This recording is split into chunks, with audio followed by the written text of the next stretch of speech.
अस्सलामुअलैकुम सामीन। 3 जिल्हिज्जा और 22 जून है।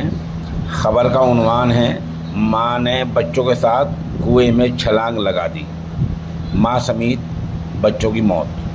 ख़बर तफसील सुनिए। उत्तर प्रदेश के ज़िला प्रतापगढ़ के थाना कोहंडूर के गांव औरंगाबाद नहरपुर में एक खातून ने अपने 3 बच्चों के साथ कुएं में छलांग लगा दी है, जिससे चारों की डूबकर मौत हो गई है। बता दें, गांव का रहने वाला सोहनलाल बाहर काम करता है। वो कल ही बाहर गया है।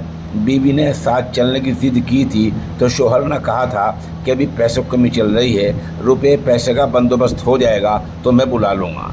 शोहर के जाने के बाद परमीला देवी ने अपनी बेटी शिवानी 10 साल, बेटे शिवंश 5 साल और छोटी बेटी सलोनी 3 साल के साथ गांव के नज़दीक वाक़ एक कुएं में छलांग लगा दी।